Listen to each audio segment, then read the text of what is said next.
बारिश का मौसम है। गांव में जोर से बारिश हो रही है। गलियां कीचड़ से भरी हैं और आसमान में काले बादल छाए हैं। फिर भी सुरेश अपने समोसों का ठेला तैयार करता है और गांव में निकल पड़ता है। अरे बारिश हो या तूफान, सुरेश का ठेला तो रुकेगा नहीं। चल, आज भी गांव में समोसों की खुशबू फैलानी है। लोग भूखे तो नहीं रह सकते हैं ना। बारिश में भी गर्मा गर्म समोसे सबको पसंद आएंगे। बारिश रुक जाती है। कुछ लोग बाहर निकलते हैं और ठेले पर रुकते हैं। अरे सुरेश, ये समोसे तो गीले हो गए हैं। बारिश में तूने इन्हें ढककर क्यों नहीं रखा? स्वाद तो बिल्कुल फीका लग रहा है। अरे भाई, बारिश का मौसम है, थोड़ा तो गीला होगा, लेकिन स्वाद तो वही है, गर्मा गर्म। एक और ले लो, शायद पसंद आ जाए। नहीं नहीं सुरेश, ये बेकार है। बारिश में समोसे लेना ही गलती थी। अगली बार सूखे और कुरकुरे समोसे लाना, तब बात बनेगी। लगता है आज का दिन मुश्किल है, लेकिन हिम्मत नहीं हारनी। ठीक है भाई, कल और बेहतर समोसे लाऊंगा, जरूर आजमाना। सुरेश दिन भर मेहनत करता है, लेकिन किसी को उसके समोसे पसंद नहीं आते। बारिश की वजह से समोसे कम बिकते हैं। वह थककर और निराश होकर घर की ओर लौटता है। सुरेश गीला गीला घर लौटता है। उसका कपड़ा बारिश से भीगा हुआ है और चेहरा थकान और निराशा से भरा है। उसकी पत्नी राधा उसे देखकर चिंतित हो जाती है। अरे सुरेश, ये हालत क्या बना रखी है? फिर बारिश में भीगते हुए ठेला लगाने गए थे। चेहरा तो बता रहा है कि आज कुछ ठीक नहीं हुआ। समोसे बिके कि नहीं? हाँ राधा, क्या बताऊं, बारिश ने सारा खेल बिगाड़ दिया। लोग समोसे खरीद तो रहे थे, पर सब कह रहे थे कि गीले हो गए हैं, स्वाद बिगड़ गया। कुछ ही समोसे बिके। मैंने तो दिन भर गलियों में ठेला घुमाया, पर मौसम ने साथ नहीं दिया। ये तो परेशानी की बात है सुरेश। अगर रोज रोज ऐसा रहा तो हमारा क्या होगा? ठेले का खर्चा, घर का खर्चा, सब कैसे चलेगा? कुछ और सोचना पड़ेगा, नहीं तो मुश्किल हो जाएगी। हाँ राधा, चिंता तो मुझे भी है, पर हार नहीं माननी। कल फिर कोशिश करेंगे, शायद मौसम सुधर जाए और लोग फिर से समोसे खाने आए। बस थोड़ा सब्र रखना होगा। सुरेश और राधा चुपचाप रात का खाना खाते हैं। कमरे में सन्नाटा है और दोनों के मन में चिंता की लकीरें हैं। अगले दिन सुबह होती है। बारिश अब हल्की हो चुकी है। सुरेश फिर से अपने समोसों का ठेला तैयार करता है और गांव की गलियों में निकल पड़ता है, लेकिन लोग उसके ठेले पर नहीं रुकते। लगता है कल की बात सबके दिमाग में अटक गई। लोग शायद सोच रहे हैं कि समोसे फिर से गीले होंगे। कोई ठेले पर आ ही नहीं रहा। अरे, इतनी मेहनत से समोसे बनाए और अब कोई खाने वाला ही नहीं। वह एक चौराहे पर ठेला रोककर इंतजार करता है, लेकिन घंटों बीत जाते हैं और कोई ग्राहक नहीं आता। सुरेश का चेहरा उदास हो जाता है। क्या करूं अब? अगर ऐसे ही रहा तो ठेला चलाना मुश्किल हो जाएगा। तभी एक बूढ़ा व्यक्ति, जिसके कपड़े पुराने और फटे हुए हैं, धीरे धीरे ठेले के पास आता है। बेटा, एक समोसा दे दे, बहुत भूख लगी है, दिन भर से कुछ नहीं खाया। बाबा, आपके पास पैसे हैं? ही बेटा, मेरे पास तो एक पैसा भी नहीं है। बस सोचा शायद तू कुछ दे दे। कोई बात नहीं बाबा, भूखे को खाना देना पुण्य का काम है। ये लो, गर्मा गर्म समोसा खाओ और ताकत लाओ। बेटा, तेरा दिल तो सोने जैसा है। ये समोसा बहुत स्वादिष्ट है। भगवान तुझे हमेशा खुश रखे और तेरे ठेले पर बरकत दे।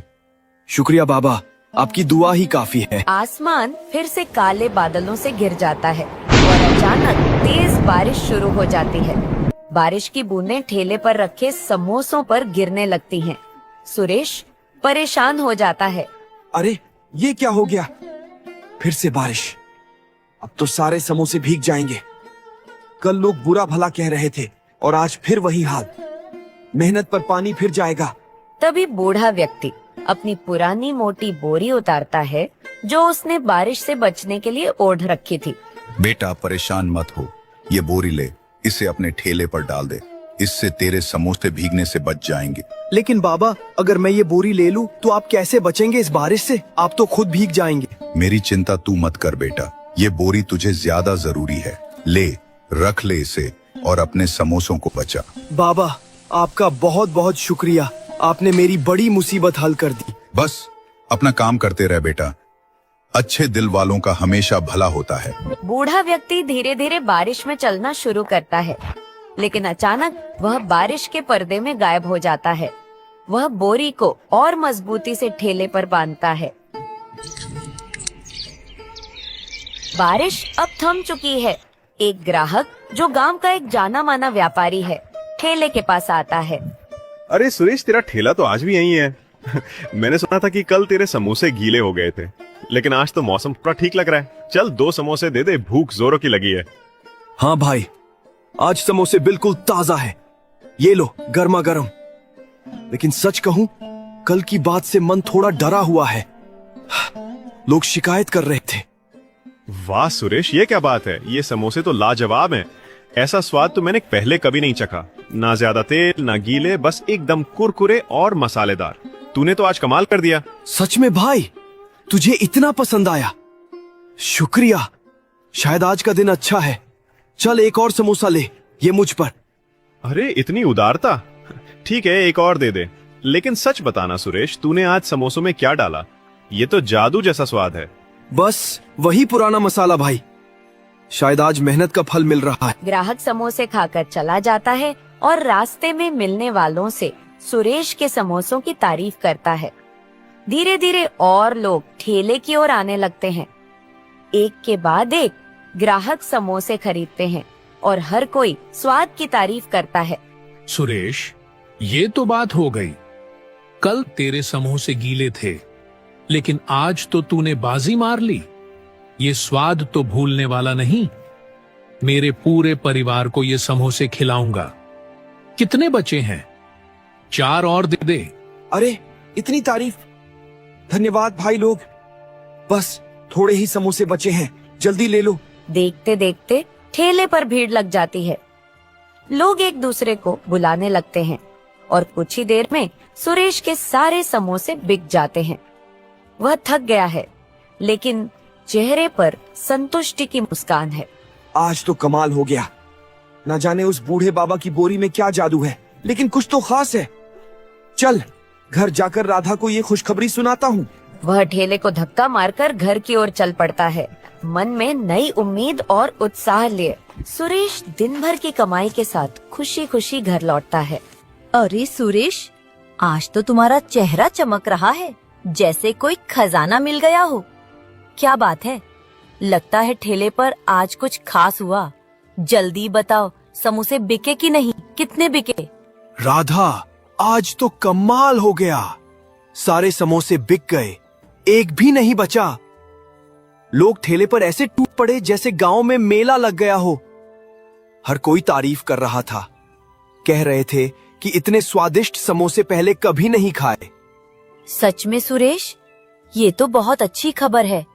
लेकिन कल तो लोग शिकायत कर रहे थे कि समोसे गीले हैं, स्वाद बिगड़ गया। आज अचानक ये बदलाव कैसे हुआ? कुछ तो खास बात है, बताओ ना। हाँ राधा, मुझे भी समझ में नहीं आ रहा। आज एक बूढ़े बाबा आए थे, बहुत भूखे लग रहे थे। मैंने उन्हें मुफ्त में समोसा दे दिया। फिर उन्होंने मुझे एक बोरी दी ताकि बारिश में समोसे गीले न हो।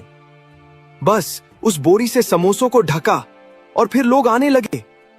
एक के बाद एक सब तारीफ करते गए।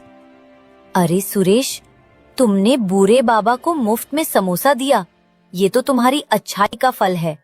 देखा, अच्छा काम करने से हमेशा अच्छा ही होता है। वो बोरी तो बस एक बहाना था, तुम उसका ज्यादा जिक्र मत करो। अपनी मेहनत और दिलेरी पर ध्यान दो, वही तुम्हें आगे ले जाएगी। हाँ राधा, शायद तुम सही कह रही हो। बाबा की दुआ और मेरी मेहनत ने आज रंग दिखाया। चलो अब खाना खाते हैं। आज का दिन तो यादगार रहा। हाँ, और कल भी ऐसे ही मेहनत करना सुरेश। मुझे यकीन है तुम्हारा ठेला अब रोज ऐसे ही चमकेगा। सुरेश और राधा खुशी से खाना खाते हैं। घर में उदासी की जगह अब हंसी और उम्मीद का माहौल है। कुछ दिन बाद बारिश का मौसम फिर से लौट आता है। सुरेश अपने ठेले को तैयार करता है। वह बाजार से एक चमकीली छतरी खरीद लाता है और उसे ठेले पर मजबूती से लगाता है। वह ठेले को धक्का मारकर गांव की गलियों में निकल पड़ता है। उसका जोश देखकर कुछ लोग ठेले की ओर आकर्षित होते हैं, लेकिन समोसे खाने के बाद उनकी प्रतिक्रिया पहले जैसी नहीं होती। अरे सुरेश, ये क्या बात है? ये समोसे तो पहले जैसे स्वादिष्ट नहीं है। पहले तो तेरे समोसे खाते ही मन खुश हो जाता था, ऐसा जादुई स्वाद था। आज कुछ कमी सी लग रही है। तूने मसाला तो वही डाला ना? अरे भाई, मैंने तो वही पुराना मसाला डाला है जो हमेशा डालता हूँ। तेल भी ताजा, आटा भी वही। ये नई छतरी लगाई है ताकि समोसे गीले ना हो। फिर भी समझ नहीं आ रहा तुम्हें स्वाद में क्या कमी लगी। पता नहीं सुरेश, लेकिन वो पुराना जादू आज नहीं है। शायद बारिश का असर है या कुछ और। अगली बार पहले जैसे समोसे लाना, तभी आएंगे। सुरेश, ये तो निराशा हो गई। मैं तो सुना था कि तेरे समोसे अब पूरे गांव में मशहूर हो गए हैं, लेकिन आज तो ये बस ठीक ठाक है। पहले तो एक समोसा खाने के बाद दूसरा मांगने का मन करता था। आज क्या हो गया? अरे भाई, मुझे भी समझ नहीं आ रहा। मैंने तो सारी मेहनत की, वही मसाले, वही तरीका। शायद बारिश की वजह से कुछ गड़बड़ हो गई। ये नई छतरी तो अच्छी है, फिर भी लोग शिकायत क्यों कर रहे हैं? तुम बताओ क्या कमी है?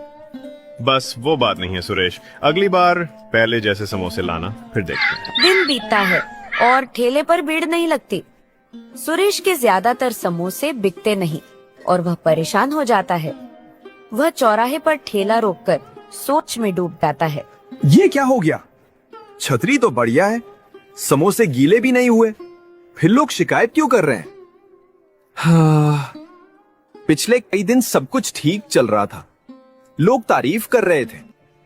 आज अचानक ये क्या हो गया? वो गहरी सोच में पड़ जाता है और उसे उस बूढ़े बाबा की बोरी याद आती है। पिछले कई दिन उस बोरी को लगाने से समोसे खूब बिक रहे थे और लोग तारीफ करते नहीं थक रहे थे। आज छतरी लगाई और सब बिगड़ गया। शायद उस बोरी में कुछ खास बात है। नहीं नहीं, ये तो बस एक बोरी है, लेकिन फिर भी कुछ तो गड़बड़ है। कल फिर से बोरी लगाऊंगा, देखता हूं क्या फर्क पड़ता है। अगर लोग फिर से तारीफ करने लगे तो समझ लूंगा कि कुछ तो बात है। सुरेश तुरंत घर लौटता है, छतरी को हटाता है और फिर से उस बूढ़े बाबा की बोरी को ठेले पर लगाने का फैसला करता है। सुरेश बूढ़े बाबा की बोरी ठेले पर लगाता है। छतरी हटाकर वह ठेला लेकर गांव की गलियों में निकलता है। बोरी समोसों को ढके हुए है। चौराहे पर ठेला रुकते ही एक ग्राहक आता है, समोसा खाता है और तारीफ करता है। खबर फैलती है और ठेले पर भीड़ लग जाती है। लोग समोसों की तारीफ करते हैं और जल्दी सारे समोसे बिक जाते हैं। सुरेश थका हुआ लेकिन खुश है। ठेला समेटते समय वह बोरी को देखता है और समझ जाता है कि इसमें कोई खास शक्ति है। वह बोरी को संभाल कर रखता है और खुशी खुशी घर की ओर चल पड़ता है। वह घर के बाहर एक चारपाई पर बैठकर थोड़ा आराम कर रहा है। तभी उसका दोस्त राजू उसके पास आता है। सुरेश भाई, थोड़ा वक्त है? मुझे तुमसे कुछ बात करनी है। अरे राजू, बैठ। क्या बात है? चेहरा तो ऐसा लग रहा है जैसे कोई बड़ी मुसीबत आ गई हो। बता, क्या हुआ? सुरेश भाई, सच कहूं तो मैं बहुत परेशान हूं। कई दिनों से कोई काम नहीं मिल रहा। बाजार में कोई दुकानदार मुझे रखने को तैयार नहीं। घर का खर्चा चलाना मुश्किल हो गया है। सोचा तुमसे बात करूं, शायद तुम अपने ठेले पर मुझे रख लो। थोड़ा बहुत हाथ बटा दूंगा, कुछ काम कर लूंगा। राजू, मैं तुम्हारी परेशानी समझता हूँ, लेकिन सच कहूँ मेरे ठेले पर अभी इतना काम नहीं है कि किसी को रख सकूं। मैं और राधा मिलकर सब संभाल लेते हैं। तुम तो जानते हो, ठेला छोटा सा है और अभी तो बस किसी तरह गुजारा चल रहा है। समझा भाई। फिर भी सोचा था शायद तुम कुछ मदद कर सको। कोई बात नहीं, मैं कुछ और देखता हूँ। अरे राजू, टेंशन मत ले। तू मेहनती है, तुझे जल्दी ही कुछ काम मिल जाएगा। बस हिम्मत रख और गांव में इधर उधर पूछता रह। कुछ न कुछ जरूर निकलेगा। राजू चुपचाप सिर हिलाता है और निराश होकर चला जाता है। सुरेश उसे जाते हुए देखता है और उसके मन में राजू की परेशानी के लिए थोड़ा दुख होता है, लेकिन वह अपने ठेले के काम में व्यस्त है। राजू अपने घर लौटता है और अपनी पत्नी से बात करता है। सुरेश ने मुझे काम देने से मना कर दिया। कहता है ठेले पे इतना काम नहीं है, लेकिन मैंने देखा है कभी उसके समोसे बेकार हो जाते हैं और कभी एकदम से इतने स्वादिष्ट कि सारा गांव तारीफ करता है। अब तो उसका ठेला रोज चल रहा है, पता नहीं वो क्या जादू करता है। मुझे तो लगता है उसमें कुछ राज है। सच में? फिर तो तुझे पता लगाना चाहिए राजू। शायद उसने कोई खास तरीका ढूंढ लिया है। तू उसका पीछा कर, देख क्या माजरा है। राजू के मन में शक और लालच जागता है।